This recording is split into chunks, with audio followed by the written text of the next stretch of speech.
తెలంగాణ రాష్ట్ర వ్యాప్తంగా మున్సిపల్ ఎన్నికల ప్రచారం అయితే హోరాహోరీగా జరుగుతుంది. ఈ సందర్భంగానే కోదాడ నియోజకవర్గం కోదాడ పట్టణ మున్సిపాలిటీలో ఇక్కడ 20 వార్డు నుంచి స్వతంత్ర అభ్యర్థిగా పోటీ చేయడం జరిగింది. సో జిల్లపల్లి నాగేశ్వరరావు గారు 20 వార్డులో స్వతంత్రంగా పోటీ చేశారు. అడిగి తెలుసుకుందాం అసలు వీళ్ళు ఎందుకు స్వతంత్రంగా పోటీ చేశారు, ప్రచారంలో ప్రజల నుంచి వీళ్ళకి ఎలాంటి స్పందన వస్తుందో వీరిని అడిగే మాట్లాడించే ప్రయత్నం అయితే చేద్దాం. సార్ చెప్పండి సార్, మీకు ఈ యొక్క 20 వార్డులో మీకు ప్రజల నుంచి ప్రచారం చేస్తున్నారు కదా, మీకు ఎలాంటి స్పందన వస్తుంది, ఎలాంటి సపోర్ట్ వస్తుంది?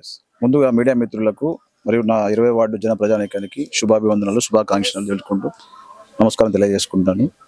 ఇక్కడ 20 వార్డులో ఇంతకంటే ముందు చేసిన రాజకీయాలకు అతీతంగా, రాజకీయ వ్యక్తులు చేసిన అరాచకాలు అతీతంగా ఓకేనా మార్పు, సమూలమైన మార్పు కోసమని నేను ఉస్మానియా యూనివర్సిటీలో విద్యార్థి ఉద్యమ నాయకుడిగా పనిచేసి, అలాగే మలిదశ తెలంగాణ ఉద్యమకారుడిగా పనిచేసి ఉన్నత విద్యతో అభ్యసించినప్పటికీ అంతకంటే అసిస్టెంట్ ప్రొఫెసర్ ఉద్యోగాన్ని వదిలిపెట్టుకొని కావాలనుకుంటే నా ప్రజలు, నా 20 వార్డు ప్రజలు, నాతో పాటు తిరిగిన నా ఫ్రెండ్స్ అందరి కుటుంబాలు కూడా న్యాయం చేద్దామని సమూలమైన మార్పు కోసం రావడం జరిగింది.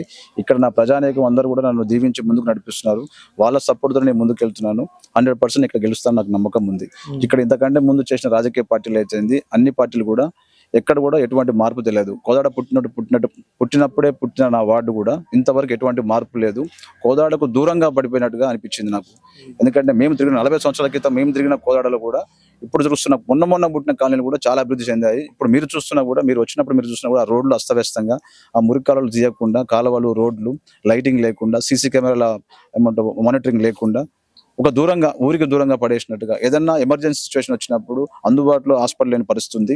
అలాగే ఎక్కడ చూసినా కూడా పోలీసు వాళ్ళు వచ్చే వరకల్లా జరిగిన అరాచకాలు చూస్తున్నాం మనం. ఇక్కడ కొన్ని మన జరుగుతున్న సిచ్యువేషన్, వాటి మీద కలత చెంది మార్పు తేవాలి, సమూలమైన మార్పు తేవాలంటే ఒక విద్యావంతుడితోనే సాధ్యమైందనే ఉద్దేశంలో నేను ఇక్కడ పోటీ చేయడం జరుగుతుంది. ప్రధానంగా చూసుకున్నట్లయితే మీరు ఇంత విద్యావేత్తలు, సో మీరు బతకాలనుకుంటే మంచిగా మీకున్న జాబ్ చేయాలనుకుంటే దాదాపు 1,00,000 ఏవో సాలరీ సంపాదించుకోగలుగుతారు. మీ కుటుంబంతో మీరు మంచిగా విలాసవంతమైన బతకొచ్చు. సో మీరు అలాంటి అంత మంచి లైఫ్ ఇట్స్ పెట్టుకొని మీరు ఎందుకు రాజకీయాల్లోకి ఈ ప్రజాసేవ చేయాలనే ఉద్దేశంతో ఎందుకు వచ్చారన్న మీరు? యాక్చువల్గా ఇక్కడ చూస్తున్న ప్రజలు చాలా వెనుకబడిపోయి ఉన్నారు. ప్రాపర్గా ఎడ్యుకేషన్ లేదు. చాలా వరకు కూడా డ్రాప్ అవుట్స్ ఉన్నాయి. ఇక్కడ ఇంటర్మీడియట్ వరకు మాక్సిమం ఇంటర్మీడియట్ వచ్చి అయిపోతున్నారు, లేదా 10th క్లాస్లో అయిపోతున్నారు, లేదా స్కూల్ స్టాండర్డ్స్లో అయిపోతున్నారు. పిల్లల భవిష్యత్తు కోసమే, పేరెంట్స్ భవిష్యత్తు ఆల్రెడీ జరిగిపోయింది. ఇప్పుడు పేరెంట్స్ ఏం చేయలేని పరిస్థితులు ఉన్నారు. అట్లీస్ట్ వాళ్ళ పిల్లల భవిష్యత్తు కోసము చదువుకున్న విద్యావంతుడుగా, ఉన్నత విద్యాగారుడుగా నేను వస్తేనే ఇక్కడ మార్పు వస్తేనే ఆలోచించి ఇక్కడ రావడం జరిగింది. ఓన్లీ విద్య మీదనే నా కాన్సన్ట్రేషన్. ఫస్ట్ పిల్లల డ్రాప్ అవుట్స్ లేకుండా వాళ్ళని ఖచ్చితంగా మంచి ప్రాపర్ ఎడ్యుకేషన్ అందించి వాళ్ళ పిల్లల్ని వాళ్ళ ముందే ఇన్సైట్ వేసుకుని టై కట్టుకొని తిరిగేలాగా చేస్తానని నేను హామీ ఇస్తున్నాను. సో మీరు ప్రధానంగా రేపు ఈ యొక్క 20 వార్డుల నుంచి మీరు కౌన్సిలర్ గా గెలిస్తే మీరు ప్రధానంగా ఎలాంటి సమస్యల మీద ఫోకస్ పెడతారు, ఎలాంటి అభివృద్ధి కార్యక్రమాలు చేయాలనుకుంటున్నాను ఇక్కడ ఇక్కడ యాక్చువల్గా అయితే 20 వార్డులో రకరకాల సమస్యలు ఉన్నాయి, అనేక సమస్యలు ఉన్నాయి. ఏ ఇంటికి వెళ్ళినా కూడా వాళ్ళ సమస్య తెలియజేసుకున్నారు.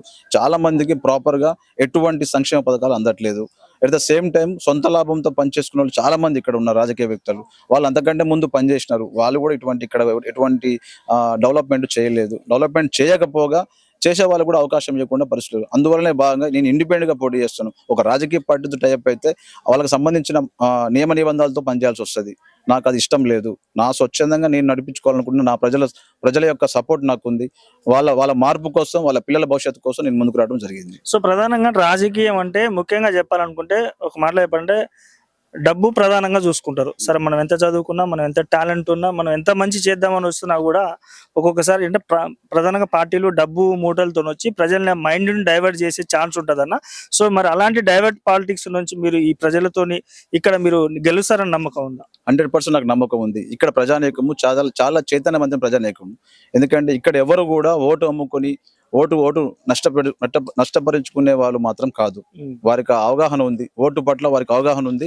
100% వాళ్ళు ఎవరికి వేయాలనే క్లారిటీతో ఉన్నారు. ఇంతకంటే ముందు చేసిన వాళ్ళ యొక్క అన్యాయం, అరాచకాలు, అక్రమాలు వాళ్ళు చూసి ఏగి బాధతో నాకు సపోర్ట్ చేస్తున్నారు. సో 100% నేను గెలుస్తాను నమ్మకం ఉంది. మీరు చెప్తున్న డబ్బు ప్రధానం అనేది ముఖ్యం కాదు, డబ్బు కంటే కూడా ఓటు ప్రధానం అనేది ఇక్కడ ఉన్న నా ప్రజానేకానికి తెలుసు.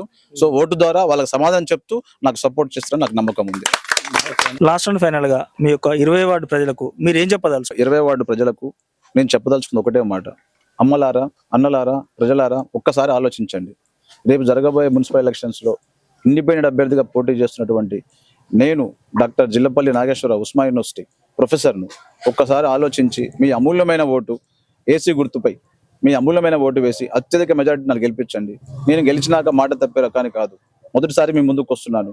100% మన కాలనీలో ఉన్న రోడ్లు, డ్రైనేజ్ వ్యవస్థ, వాటరు సప్లై ఇది ప్రాపర్గా జరుగుతలేదు. లైట్ సిస్టమ్ కూడా ప్రాపర్గా లేదు. సీసీ కెమెరా మానిటరింగ్ లేదు.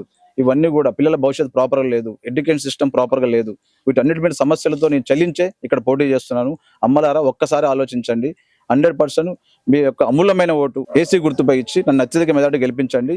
ఈ మన వార్డులో ఉన్న ప్రతి సమస్యను కూడా ముందుండి నడిపించి, ఓకేనా, మీ నాయకుడు కాదు మీ సేవకునిగా పనిచేస్తానని మీకు హామీ ఇస్తున్నాను. అలాగే చివరిగా చెప్పే ఒక మాట, మన అంబేద్కర్ కాలనీ ఆదర్శ కాలనీ చేయబోతాను. 100% ఆ మాట నిలబెట్టుకుంటాను. ఫ్యూచర్ లో రేపు రాబోతున్న జనరేషన్ ఫ్యూచర్ లో ఇది అంబేద్కర్ కాలనీతో పాటు ఆదర్శ కాలనీగా నిలబడుతుందని నేను మీకు మాటిస్తున్నాను. మున్సిపల్ ఎలక్షన్స్ లో సీరియల్ నెంబర్ 4 ఏసీ గుర్తుపై అమూల్యమైన ఓటు వేసి అత్యధిక మెజారిటీతో మమ్మల్ని గెలిపించగలరని మిమ్మల్ని ప్రార్థిస్తున్నాను. సో ఓకే అన్న, thank you and all the very best అన్న. థ్యాంక్ యూ సో మచ్ అన్న. Okay, thank you for coming. AC గుర్తుకే జిల్లా